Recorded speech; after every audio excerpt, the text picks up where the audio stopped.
हरे कृष्णा। सभी का स्वागत है। क्या आपने कभी सुना है कि भगवान को भी आशीर्वाद दिया जाता है? हस्तिनापुर में ऐसा ही हुआ। भगवान को लोग आशीर्वाद दे रहे थे, तो क्या वह आशीर्वाद भगवान को लगता है? आइए आज चर्चा करते हैं इसी के ऊपर। भगवान जब द्वारका की ओर प्रस्थान कर रहे थे हस्तिनापुर से, तब उनका यश कैसे बढ़ रहा था, किस तरह से उनका यशोगान हो रहा था, कैसे लोग उन्हें आशीर्वाद देते हैं, कैसे उनकी प्रशंसा करते हैं, ये सब जानते हैं आज की कथा में। तो सबसे पहले अपने अपने गुरु महाराज का स्मरण कीजिए ताकि गुरु का आशीर्वाद हमारे साथ हो और हमें श्रीमद् भागवत कथा समझ भी आ सके। हरे कृष्णा। ओम ज्ञानतिमिरान्धस्य ज्ञानाञ्जनशलाकया चक्षुरुन्मीलितं येन तस्मै श्री गुरुवे नमः। जय श्री कृष्ण चैतन्य प्रभु नित्यानंद श्री अद्वैत गदाधर श्री वसादि गौर भक्तवृंदा। हरे कृष्ण कृष्ण कृष्ण हरे हरे, हरे राम राम राम हरे हरे। हरे कृष्णा। तो कहाँ तक कथा हो गई है? 10वां अध्याय पहले स्कंद का श्रीमद् भागवत कथा आप श्रवण कर रहे हैं। इसमें भगवान श्री कृष्ण द्वारका की ओर प्रस्थान करने वाले हैं और उनको देखने के लिए पूरा हस्तिनापुर वहां पर आ गया है। स्त्रियां महल के ऊपर खड़ी होकर भगवान के दर्शन कर रही हैं, लज्जा के वशीभूत हो रही हैं, क्योंकि भगवान यहाँ पर मनुष्य रूप में है, लेकिन उन्हें पता है कि ये भगवान ही हैं, पर मनुष्य रूप में होने की वजह से वो अपनी मर्यादा में है। भगवान के दर्शन ऊपर छत पर खड़े होकर कर रही हैं और पुष्पों की वर्षा कर रही हैं। आगे जानते हैं आज क्या कहते हैं सूत जी महाराज भगवान के इन दर्शनों के बारे में। हरे कृष्णा।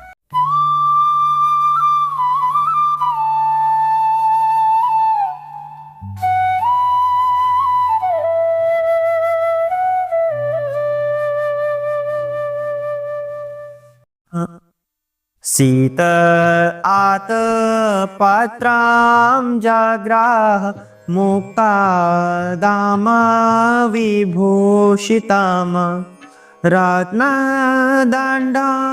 गुडाकेशा प्रियाः प्रियतमास्याः। हरे कृष्णा। उस समय महान योद्धा तथा निद्रा को जीतने वाले अर्जुन ने, जो परम प्रिय श्री भगवान का घनिष्ठ मित्र था, एक छाता ले लिया जिसका हत्था रत्नों का था और जिसमें मोतियों की झालर लगी हुई थी। हरे कृष्ण। उस समय कुछ ऐसा होता था जब राजसी विलास होता था तो उसमें रत्न, मोती, सोना, इस तरह के अमूल्य धातुओं का प्रयोग किया जाता था। और ये धातुएं कहां से मिलती थी? समुद्र से, पहाड़ों से। इन धातुओं का निर्माण भी तब होता था जब मनुष्य आवश्यकता के नाम पर औद्योगिक विकास करके व्यर्थ की धातुओं का निर्माण नहीं करता था। क्या आजकल घरों में तांबे के बर्तनों का प्रयोग किया जाता है? आप देखिए, आपके घर में स्टील के बर्तन, स्टील के भी कम होंगे, एल्यूमिनियम के बर्तन, प्लास्टिक के बर्तन, इस तरह की धातुओं का निर्माण कर दिया गया है। जबकि उस समय पर पीतल, तांबा, सोना, इस तरह के रत्नों का प्रयोग किया जाता था। तो उस समय का और आज के समय का कंपैरिजन किया गया है। तब क्या था और आज क्या है? आज तो लोगों के पास रहने के लिए घर भी नहीं है, कुछ लोगों के पास, और व्यर्थ की धातुएं बना दी गई हैं औद्योगिक विकास के चक्कर में कि उद्योगों का विकास करना है, और पता नहीं क्या क्या बना दिया गया है जो बीमारियों को जन्म देती हैं। एल्यूमिनियम, प्लास्टिक बीमारियां ही तो देती हैं। ये तांबे के बर्तन में पानी पीते थे, घड़े में पानी पीते थे, स्वस्थ रहते थे। तो वर्णन किया जा रहा है अर्जुन उस समय पर छाता लेकर खड़े थे भगवान की सेवा में, जिसका हत्था रत्नों का बना हुआ था, जिसकी झालर ऊपर से मोतियों की बनी हुई थी। बाकी लोग कैसे सेवा कर रहे हैं भगवान की, वो अगले श्लोक में जानते हैं। उद्धवः सात्यकी चैव व्यजाने परमद्भूते विकीर्यमाना कुसुमारेजे मधुपतिः पथि। उद्धव तथा सात्यकी अलंकृत पंखों से श्री भगवान पर पंखा झलने लगे और मधु के स्वामी भगवान श्री कृष्ण ने बिखरे हुए पुष्पों पर आसीन होकर उन्हें मार्ग पर चलने हेतु आदेश दिया। अर्जुन कैसे खड़े थे? छाता लेकर भगवान के ऊपर, उनके सम्मान में। उद्धव और सात्यकी क्या कर रहे थे? पंखा झुला रहे थे भगवान की सेवा में।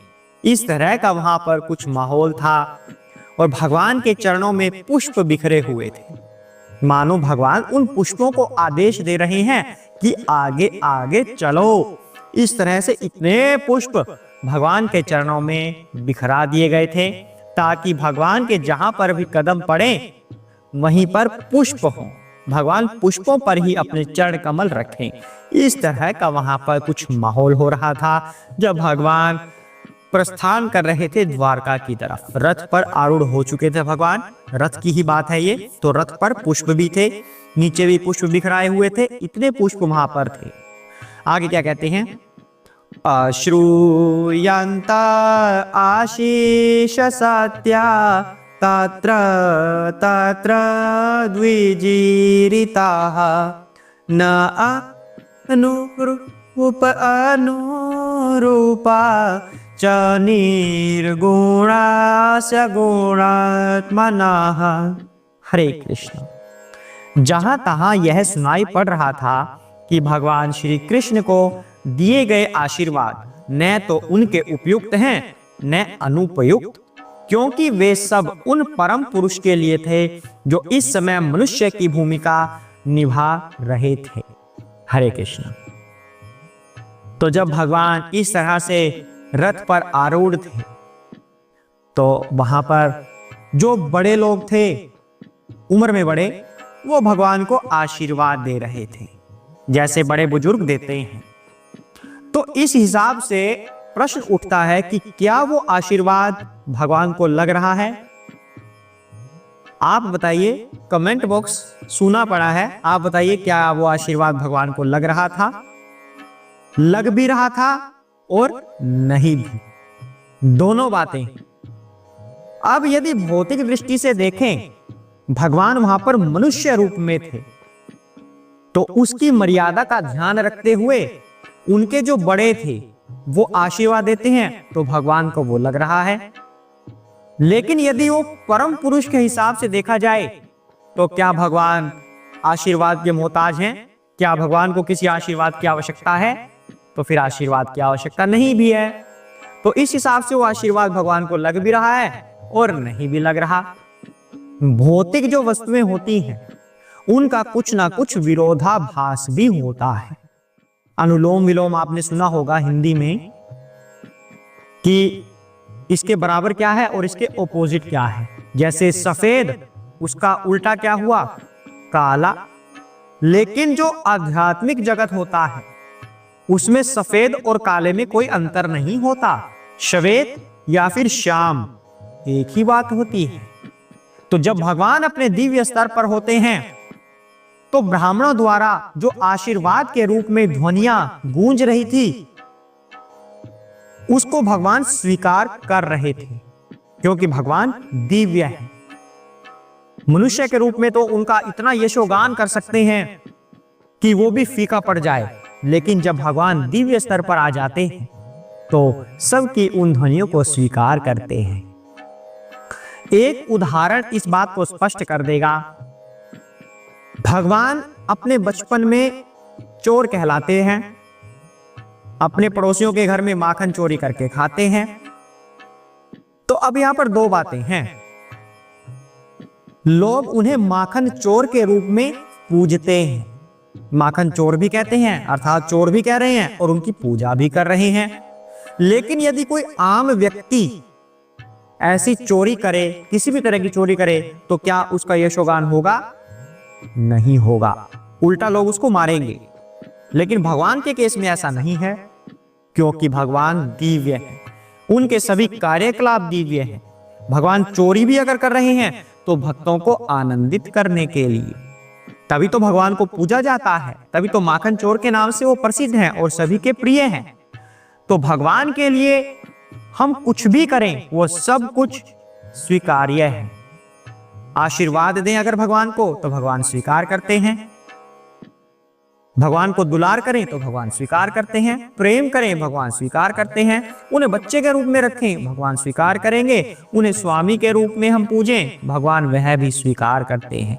तो जो वहां पर लोग आशीर्वाद दे रहे थे वो सब भगवान स्वीकार कर रहे थे। इतने दयालु हैं भगवान श्री कृष्ण। तो आज के लिए यहीं तक करेंगे, ऐसे ही धीरे धीरे आगे बढ़ते जाएंगे और भगवान से प्रार्थना है कि हमारी श्रीमद् भागवत कथा अवश्य ही पूर्ण करवाइए। अब ये नहीं पता कौन से साल में, कौन से सन में जाके पूरी हो। हरे कृष्णा। ओम नमो भगवते वासुदेवाय।